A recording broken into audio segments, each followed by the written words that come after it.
सलाम। आज हम एआई प्रॉम्प्ट्स को एक बिल्कुल नए जाविये से देखेंगे। कभी ऐसा महसूस हुआ है कि एआई के जवाबात में वो बात नहीं जो होनी चाहिए? तो आइए सिनेमा की दुनिया से कुछ ट्रिक्स सीखते हैं और अपने प्रॉम्प्ट्स को एक ब्लॉकबस्टर फिल्म की स्क्रिप्ट की तरह बनाते हैं। अक्सर ऐसा होता है ना कि एआई से जो जवाब मिलता है वो बिल्कुल फ्लैट सा लगता है। मतलब उसमें कोई जान, कोई रूह नहीं होती।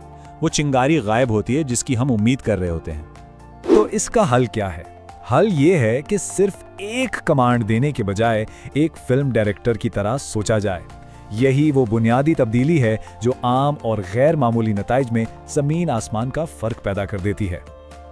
अच्छा, तो सवाल ये है कि एक फिल्म मेकर की तरह सोचा कैसे जाए। चलें इसके बुनियादी फ्रेमवर्क को समझते हैं। सबसे पहला और सबसे अहम कदम, एआई को एक किरदार दें। उसे बताएं कि वो कौन है। समझें कि आप अपनी फिल्म के लिए एक माहिर डायरेक्टर या कहानीकार को हायर कर रहे हैं। जब एआई को अपना रोल पता होगा तो वो उसी म्यार का काम करेगा। अब आती है मंजर कशी की बारी।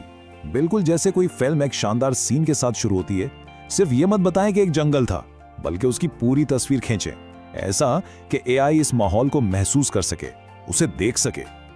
ये बहुत दिलचस्प हिस्सा है। यहाँ हम एआई के लेंस को कंट्रोल करते हैं। एक सिनेमैटोग्राफर की तरह हम उसे बताते हैं कि कैमरा कहाँ ले जाना है, किस चीज पर फोकस करना है ताकि सही जज्बात पैदा हों। मिसाल के तौर पर यह जुमला देखें, इसके कांपते हाथों पर क्लोज अप। सिर्फ इतने सी बात से फौरन एक टेंशन, एक कहानी बन जाती है। फोकस एक छोटी सी लेकिन बहुत ताकतवर तफसील पर चला जाता है।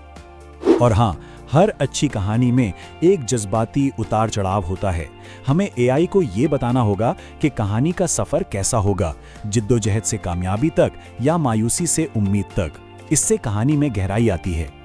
चलें अब इस थ्योरी को अमली तौर पर देखते हैं। कुछ मिसालों से ये बात बिल्कुल वाज़ेह हो जाएगी। यहाँ पर बिल्कुल साफ नजर आ रहा है। एक तरफ एक सीधा सादा हुक्म है, एक तहरीकी तकरीर लिखो, और दूसरी तरफ एक पूरी फिल्म की कहानी है। सुबह 3 बजे का मंजर, नाकामियां, स्लो मोशन। ये सिर्फ एक कमांड नहीं, ये एक पूरी दुनिया है। अब ये डॉक्यूमेंट्री की मिसाल देखें। इसमें हवास को शामिल किया गया है, कोच का जिक्र, जंगी ढोल की आवाज और आखिर में एक क्लासिक सस्पेंस छोड़ा गया है। और उसने आगे जो किया, उसने तारीख बदल दी। फौरन दिलचस्पी पैदा हो जाती है। अच्छा, अगर इस पर मजीद कंट्रोल चाहिए तो क्या किया जाए? तो इसके लिए हम कहानी की जो क्लासिक साख्त होती है उसे भी अपने प्रॉम्प्ट्स में शामिल कर सकते हैं। ये 3 एक्ट स्ट्रक्चर यानी 3 हिस्सों वाली कहानी बहुत मशहूर है। पहला हिस्सा किरदारों और माहौल का तारुफ कराता है, दूसरे में कोई मसला या चैलेंज आता है और तीसरे में उसका हल निकलता है। ये फॉर्मूला हर जगह काम करता है, एक इश्तिहार से लेकर तकरीर तक। और अगर कहानी किसी किरदार के गिर्द घूमती है तो हीरो का सफर वाला फॉर्मेट बेहतरीन है। ये किरदार की आम जिंदगी से शुरू होकर मुश्किलात से गुजरने और आखिर में एक बदले हुए इंसान के तौर पर वापस आने की पूरी कहानी बयान करता है। तो अब इन तमाम चीजों को मिलाकर एक फाइनल मास्टर प्रॉम्प्ट बनाते हैं। इसे एक डायरेक्टर्स टूल किट समझे, जिसे किसी भी काम के लिए इस्तेमाल किया जा सकता है। ये है वो मास्टर टेम्पलेट। इसमें सब कुछ है। सबसे पहले एआई को एक किरदार दें, जैसे एक अवार्ड याफ्ता कहानीकार। फिर उसे काम बताएं, कहानी की साख का इंतखाब करें, कैमरा एंगल्स, लाइटिंग और आवाज जैसी हिदायत दें, तफसीलात, जज्बात और लिखने का अंदाज भी बताएं, और आखिर में एक ताकतवर इख्तिताम का इशारा दें। ये एक मुकम्मल पैकेज है। तो बस कहानी अब शुरू होती है।